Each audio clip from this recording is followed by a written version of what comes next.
Welcome back to the Freedom Revealed podcast. And as far as explaining things today, I want to talk about the upcoming election. It's going to be a critical election. Everybody's aware of that. Everybody's talking about it. But there's one big thing that really surprises me. Everybody on one side is talking about how important our democracy is. Our democracy, you hear it a million times. If you live in the United States, you do not live in a democracy. You don't want to live in a democracy. Here's a democracy definition from Benjamin Franklin. Benjamin Franklin was my guru when I was writing this book. So it's a very simple definition, and here it goes. Democracy is two wolves and a lamb deciding what to have for dinner. Okay? That's democracy. You don't want democracy. A lot of us are confused as to what we actually do live in. We live in a constitutional republic. And what that means is we have rules, a constitution. And the Constitution says, no matter how many people say otherwise, the Constitution says what you can and cannot do. Now, everybody has heard about the Bill of Rights. I'm not sure everybody understands exactly what that is. The Bill of Rights is a list of prohibitions about what government cannot do.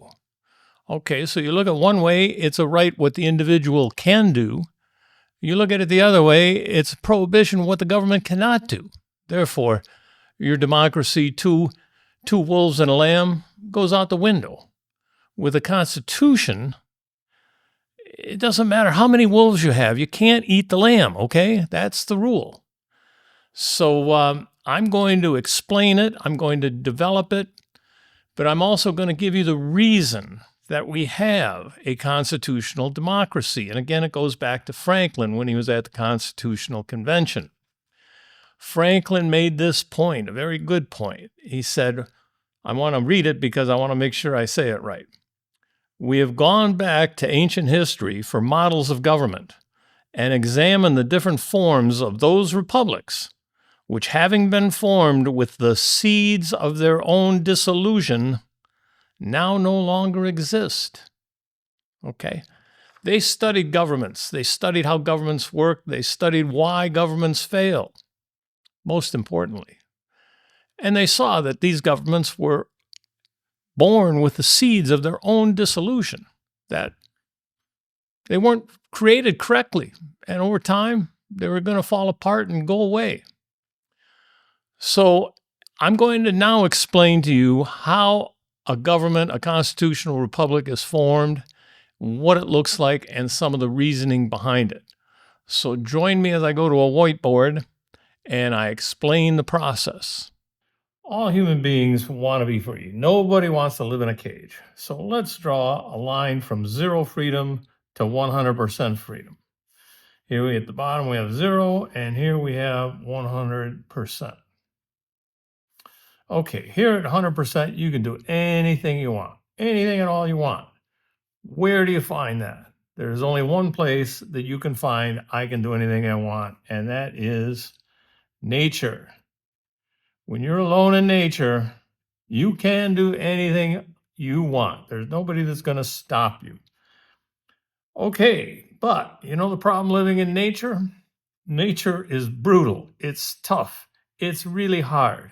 Humans don't live alone in nature very well. It's too difficult. What we do instead is we form groups.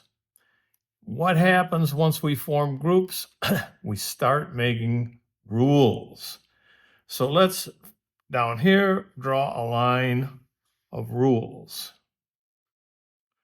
R-U-L-E-S. Okay. Now, as you make rules, the freedom you have goes down. So as the rules are made, your freedom is diminished until you get to a point where you have 100% rules. Now, when you have 100% rules, this is called a dictatorship or total government. Benjamin Franklin used to call it arbitrary power. We'll just put a little arb there. Arbitrary power. Okay? So you have the two poles. You have, I can do anything I want in nature, and 100% arbitrary power with total government rule. You don't want that. That's Stalin, that's Hitler, that's Pol Pot, that's all the dictators. You don't want to even think about that. Where do you want to live? You want to live somewhere in between them. Now, it's hard to define exactly what that means, but somewhere in here, somewhere in the range in between the power of the arbitrary nature and arbitrary government. When you have that, this box is called a constitution. And it tells the government what they cannot do. So in this box is life, liberty, and the pursuit of happiness.